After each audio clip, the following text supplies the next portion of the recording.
중남미 베네수엘라의 수도 카라카스 거리를 걷다 보면 발에 차이는 게 돈 뭉칩니다. 하지만 그 누구도 그 돈을 줍기 위해 허리를 숙이지 않아요.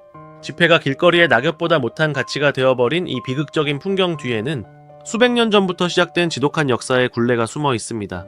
바로 스페인의 300년 지배와 그들이 남긴 검은 전설이라 불리는 가혹한 수탈의 역사죠.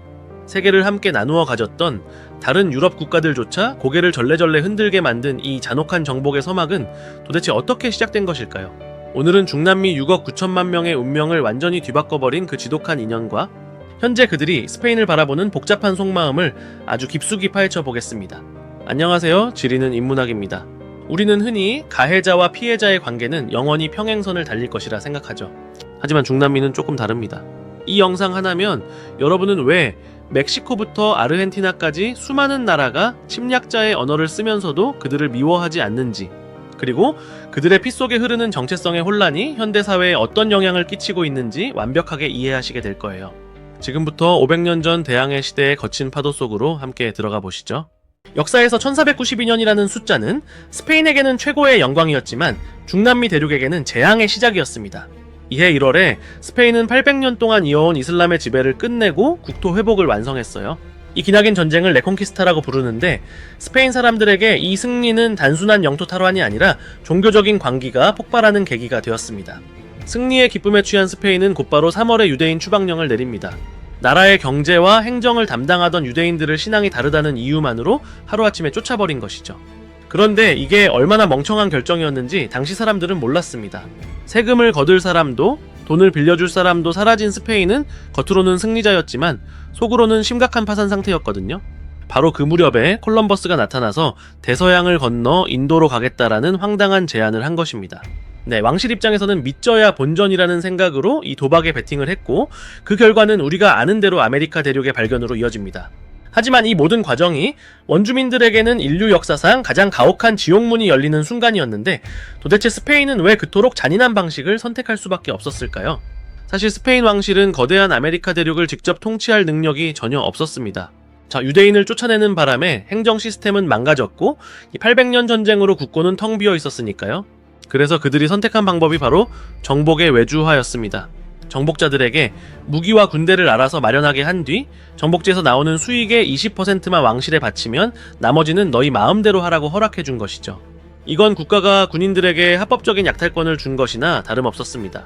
정복자들은 자신이 투자한 비용을 뽑아내기 위해 원주민들을 짐승보다 못한 노예로 부리기 시작했고 이 과정에서 스페인의 지배는 다른 유럽 국가들보다 훨씬 더 가혹한 이미지로 굳어지게 됩니다. 흔히 이를 검은 전설이라고 부르는데 당시 스페인이 저지른 만행은 같은 유럽인들 사이에서도 비난의 대상이 될 정도였죠. 그런데 여기서 한 가지 이상한 점이 있습니다. 북미를 점령한 영국인들은 원주민을 몰아내고 자기들끼리 살았는데 왜 스페인 사람들은 원주민과 피를 섞으며 혼혈 사회를 만든 것일까요? 이 질문에 대한 답은 당시 이주자들의 성별 비율에 숨어 있습니다. 북미로 떠난 영국인들은 종교의 자유를 찾아 가족 단위로 이주한 경우가 많았어요. 아내와 아이를 데리고 정착하러 갔으니 원주민과 섞일 이유가 별로 없었죠. 하지만 중남미로 간 스페인 정복자들은 금광을 찾아 일확천금을 노리는 남성 군인들이 대부분이었습니다. 수만 킬로미터 떨어진 낯선 땅에 도착한 이 백인 남성들은 원주민 여성들을 강제로 차지하기 시작했고 그 과정에서 메스티소라는 완전히 새로운 인종이 탄생하게 됩니다. 스페인 사람들은 과거 800년 동안 이슬람의 지배를 받으며 이미 혼혈에 대한 경험이 있었기 때문에 다른 유럽 국가들에 비해 피가 섞이는 것에 대한 거부감이 상대적으로 적었다는 점도 한몫했죠. 네, 이렇게 탄생한 메스티소들은 아버지는 침략자이고 어머니는 피지배층이라는 비극적인 운명을 타고났는데 이들은 과연 자신의 정체성을 어느 쪽에서 찾으려 했을까요? 메스티소들은 태생부터 거대한 모순을 안고 살아야 했습니다. 침략자의 피와 원주민의 피가 한 몸에서 끓고 있었으니까요. 스페인은 이들의 정체성 혼란을 교묘하게 이용해 식민 통치의 도구로 삼았습니다. 바로 피의 농도에 따라 철저하게 계급을 나누는 카스타 제도를 운영한 것이죠. 이 제도는 현대 중남미 사회의 불평등을 이해하는 가장 중요한 열쇠이기도 합니다. 계급의 최정점에는 스페인 본토에서 건너온 백인인 페닌술라르가 있었습니다. 그 아래로는 백인 부모 사이에서 태어났지만 중남미 땅에서 태어난 크리오요가 있었죠. 재밌는 점은 똑같은 백인인데도 어디서 태어났느냐에 따라 대우가 천차만별이었다라는 겁니다. 크리오요들은 막대한 부를 쌓을 수는 있었지만 고위 관직에 오르는 데는 한계가 있었습니다. 그래서 당시 지배층 부모들은 자식에게 더 높은 계급을 물려주기 위해 만삭의 몸으로 대서양을 건너 스페인 본토로 원정 출산을 떠나기도 했습니다. 지금이나 예전이나 기득권의 권력 세습을 향한 집착은 참 대단하죠. 이런 차별에 분노한 크리오요들이 나중에 중남미 독립전쟁의 주역이 되었다라는 사실은 역사의 아이러니가 아닐 수 없습니다. 그렇다면 그 아래에 있던 메스티소와 원주민들의 삶은 어땠을까요? 메스티소는 백인보다는 낫지만 원주민보다는 높은 중간 계층으로 살아가며 지배층의 하수인 역할을 하거나 비참한 빈민의 삶을 살았습니다. 특히 아즈텍 문명을 무너뜨린 에르난 코르테스의 자식들처럼 아주 특별한 사례를 제외하면 대부분의 메스티소는 축복받지 못한 탄생으로 여겨졌죠. 하지만 피가 전혀 섞이지 않은 원주민들에 비하면 그나마 사정이 나았습니다. 스페인은 이 정교한 인종 카스트를 통해 피지배층이 서로를 시기하고 견제하게 만들며 300년이라는 긴 시간을 버텨냈습니다. 놀라운 건 이 카스트 제도의 잔재가 200년이 지난 지금도 중남미 사회에 유령처럼 떠돌고 있다는 사실입니다. 현재 중남미의 부와 권력은 여전히 소수의 백인 지배 가문들이 독점하고 있는데 이를 백인 카르텔이라고 부릅니다. 이들은 정계와 재계를 장악하고 자신들만의 견고한 성을 쌓아 중남미 빈곤의 핵심 원인이 되고 있죠. 그런데 이런 차별이 단순히 과거의 유물로만 남았을까요? 지금도 중남미의 지형을 결정짓는 국가별 감정의 차이를 보면 깜짝 놀라실 겁니다. 중남미라고 해서 다 같은 마음으로 스페인을 바라보는 것은 아닙니다. 나라마다 그 온도가 천차만별이죠.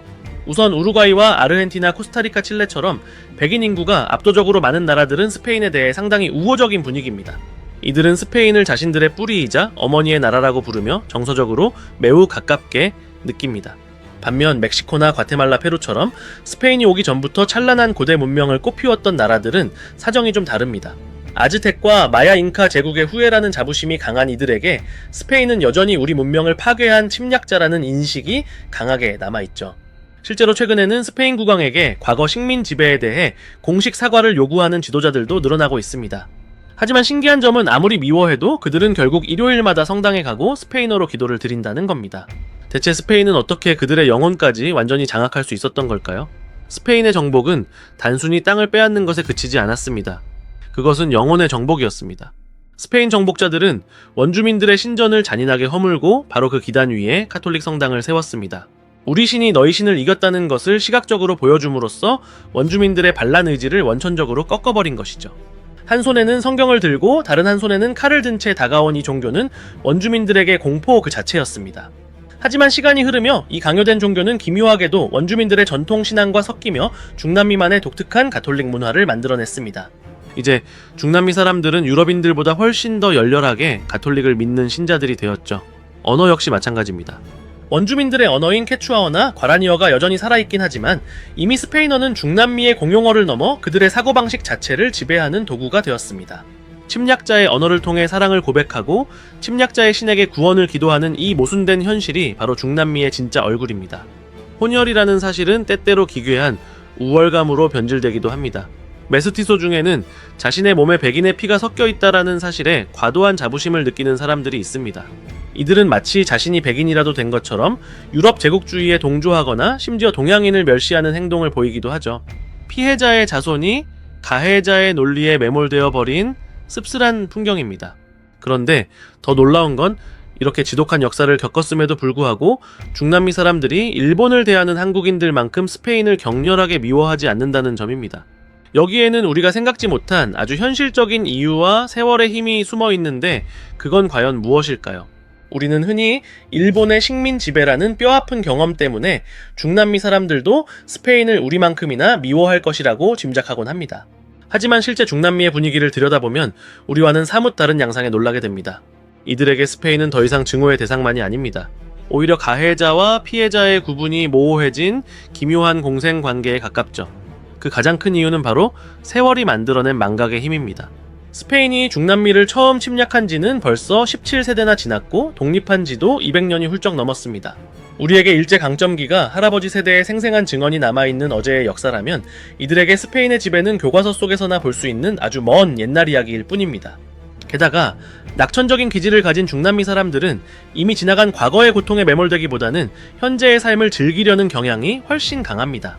하지만 단순히 성격이 좋아서라고만 하기에는 그 이면에 숨겨진 사회적인 이유들이 꽤나 씁쓸하게 다가오는데 과연 무엇이 그들의 기억을 흐릿하게 만든 것일까요? 그 결정적인 이유는 바로 낮은 교육 수준에 있습니다. 중남미의 많은 국가가 극심한 빈부격차와 정치적 불안정을 겪으면서 공교육 시스템이 제대로 작동하지 못하고 있거든요. 역사 교육을 제대로 받지 못한 수많은 사는 사람에게 500년 전의 침략과 수탈은 피부에 와닿지 않는 추상적인 지식일 뿐입니다. 당장 오늘의 끼니를 걱정해야 하는 이들에게 스페인 국왕의 사과보다는 눈앞의 경제적 현실이 훨씬 더 절실한 법이죠. 또 다른 이유는 스페인의 현재 영향력이 예전만 못하다는 점입니다. 지금 중남미 대륙에서 가장 큰 목소리를 내는 나라는 미국이고 그 뒤를 중국이 바짝 추격하고 있습니다. 스페인은 고사하고 유럽 전체의 존재감이 희미해지다 보니 현실적으로 스페인과 부딪힐 일이 거의 없습니다. 싸움도 서로 힘이 비슷하거나 자주 마주쳐야 일어나는 법인데 스페인은 이제 그들에게 너무 멀고 존재감 없는 나라가 되어버린 것입니다. 물론 스페인도 손을 놓고 있었던 것은 아닙니다. 1991년부터 스페인의 주도로 중남미 국가들이 모여 이베로 아메리카 정상회의를 개최하며 잃어버린 영향력을 되찾으려 애쓰고 있습니다. 하지만 이미 거대 자본을 앞세운 중국의 공세와 지정학적 우위를 점한 미국의 벽을 넘기에는 역부족이죠. 그럼에도 불구하고 스페인과 중남미를 잇는 가장 강력한 끈은 여전히 존재합니다. 바로 언어와 종교라는 문화적 유전자입니다.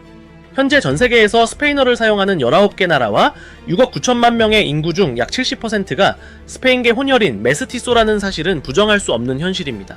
이들은 침략자의 후손인 동시에 원주민의 후손이기도 하기에 스페인을 미워하는 것은 곧 자기 자신의 절반을 부정하는 것과 다름없습니다. 결국 중남미 사람들에게 스페인이란 여전히 오만하고 재수 없지만 정서적으로나 문화적으로 가장 가까운 형제 혹은 부모 같은 복합적인 존재로 남아있는 셈입니다. 자, 이제 우리는 처음에 던졌던 질문에 대한 답을 내릴 수 있습니다. 중남미는 스페인을 어떻게 생각할까요? 증오일까요? 아니면 동경일까요? 결론부터 말씀드리면 그들은 증오를 넘어선 기묘한 인정의 단계에 들어섰다라고 볼 수 있습니다. 과거 스페인이 저지른 인종학살과 문명 파괴는 분명 씻을 수 없는 범죄이지만 이미 500년이라는 시간 동안 섞여버린 피와 언어, 그리고 종교는 그들을 뗄 수 없는 운명 공동체로 묶어버렸습니다. 오늘날 중남미 사람들이 느끼는 감정은 뜨거운 분노보다는 무관심에 가까운 관용 혹은 여전히 유럽을 향한 은근한 동경이 뒤섞인 복잡한 모자이크라고 할 수 있죠. 오늘 내용을 세 줄로 요약해보겠습니다. 첫째, 스페인의 중남미 지배는 국가의 파산과 종교적 광기가 낳은 외주화된 정복이었으며 이 과정에서 유례없는 잔혹한 수탈이 벌어졌습니다. 둘째, 정복자, 남성 중심의 이주로 인해 메스티소라는 거대한 혼혈 사회가 형성되었고 이는 중남미만의 독특하고도 모순적인 정체성을 만들어냈습니다. 셋째, 오랜 세월의 흐름과 문화적 동질성 그리고 낮은 교육열 등의 이유로 현대 중남미인들은 스페인에 대해의 우리와 같은 강렬한 적대감보다는 복합적인 애증의 감정을 지니고 있습니다. 처음에 보여드렸던 베네수엘라의 버려진 지폐들 기억하시나요? 그 돈을 줍지 않는 사람들의 뒷모습에는 자국의 무능한 정치에 대한 체념과 함께 500년 전부터 이어져 온 지독한 불평등의 역사가 서려 있습니다. 침략자의 언어로 자유를 외치고 정복자의 종교에서 위안을 찾는 이들의 삶은 비극적이지만 또한 강인합니다. 어쩌면 그들이 스페인을 격렬하게 미워하지 않는 이유는 과거의 사슬에 묶여있기보다 앞으로 나아갈 길을 찾기 위한 본능적인 선택일지도 모르겠습니다. 여러분은 이 기묘한 관계를 보며 어떤 생각이 드시나요? 과거는 용서할 수 있지만 잊어서는 안 된다라는 말은 중남미 대륙에서도 여전히 유효한 질문으로 남아 있습니다. 오늘 영상이 흥미로우셨다면 구독과 좋아요, 알림 설정까지 부탁드립니다. 여러분의 클릭 한 번이 더 깊이 있는 인문학 여행을 만드는 큰 힘이 됩니다. 다음 영상에서는 왜 중남미의 국가들은 이토록 풍부한 자원을 가지고도 빈곤의 늪에서 빠져나오지 못하는지 그 경제적 잔혹사에 대해 더 자세히 다뤄보겠습니다. 긴 영상 끝까지 시청해주셔서 감사합니다.